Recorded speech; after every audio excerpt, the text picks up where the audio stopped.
Hello there. I'd like to spend the next few minutes talking to you about the Hotspex maps. But first, I'd like you to consider that recently a Nobel Prize was won by a cognitive psychologist by proving that emotion is the key driver of all behavior. Since then, thousands of research papers and dozens of books have been published on that very topic. There's no denying it, we're not really in control of the choices we make the way we hope we might be. Emotion is everything. Every decision we make, everything we buy, everywhere we go, is rooted in emotion, and our rational brains are later recruited to allow or deny these emotional urges. In fact, I've got a great metaphor on that very topic involving an elephant and a rider. Think about this, we're essentially, as humans, these two creatures that work together. The elephant represents our emotional brain.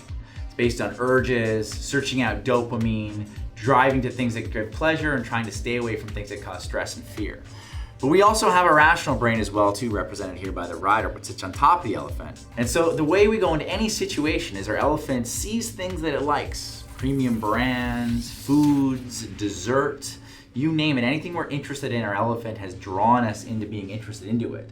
And then the rider is later recruited to either allow or deny the urge of the elephant. We in fact have no free will, we only have free want. So the path to true brand growth is to understand what the desires and urges are of this elephant so that brands can go to market in a consistent way such that the elephant understands what those brands are trying to be. Further, the better the brands can align rational product benefits with the emotional needs of the elephant, the better the purchase intent for those brands, the better the loyalty, and the better the word of mouth recommendation. And now back to the Hotspex map. This map represents the landscape of all human emotion globally. It helps us feel what people are feeling about brands, ads, products, anything really. The maps were created to help a brand find opportunities for growth through the power of emotional science. Our team, about in 2006, started with 5,000 hours of academic desk research across various scientific disciplines.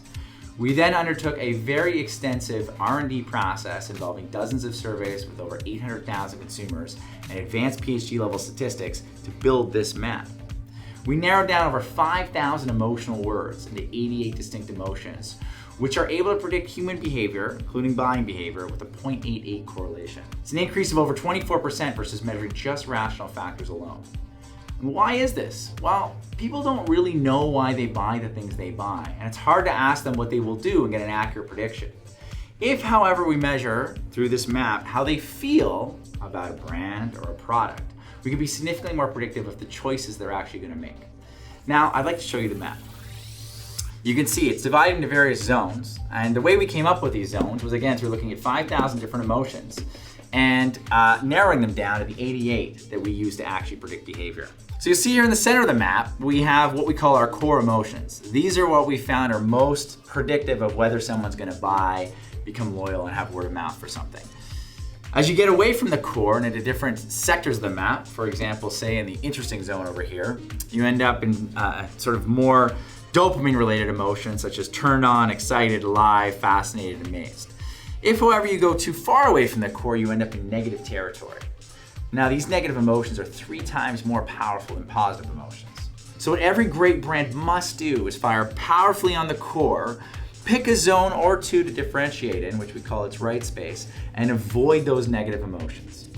Now, another interesting phenomenon we picked up on here was this whole notion of balance. And so if you're a brand, you've decided that you want to be interesting, you'll focus on making people feel excited, alive, turned on, fascinated, amazed, and interested. But to avoid sliding in negative territory, things like apprehensive, shocked, stressed, worried, you will pick up balancing equity on the opposite side of the map. In this case, it'd be making people feel grateful and patient. So all great brands, again, fire powerfully on the core, pick a zone, and eliminate negatives by picking what we call a balancing equity. Now, on this map, we're actually able to measure how people personify brands as well, too. So you can see, and when we put persona on, you can see that in the interesting spot, we have personality attributes for brands such as active, passionate, creative, outdoorsy, modern, brave, and sophisticated. And you can see when I put the emotions back on, those personality attributes make people feel excited and interested. So they all click into each other in a very symmetrical way. And again, we achieve this through all of the R&D that we did.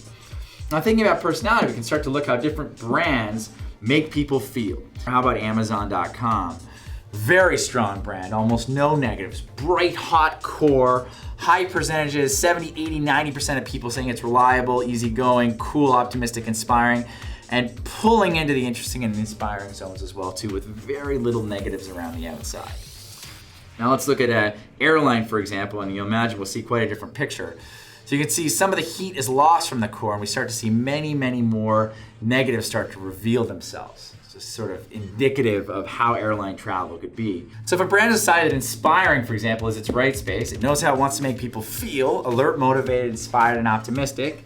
It knows the brand personality attributes to target in all of its creative brief, product development, and customer service experiences. We also know the goals and values people are looking for from brands in that area. To manage, to have freedom to be creative, to achieve ambitions, and to increase wealth. We have sensory attributes such as touch, taste, smell. So we know that cumin, spicy, and the idea of something being slinky are very inspiring attributes. We've actually put for our clients' benefit Effie winners as well too. So these are commercials that have won the Effie Awards, which you can only win if you've actually proven that the ad has had a significant increase in sales for a brand. And so for each of these ads, you actually just click on them, they come up, and it helps inspire creative and product development teams to understand what that space really is all about. So thanks very much for your time. I hope you learned a little bit today. If you have any questions about the maps or anything related to them, please send us an email to maps@hotspex.com and someone will be in touch with you in 24 hours. Take care.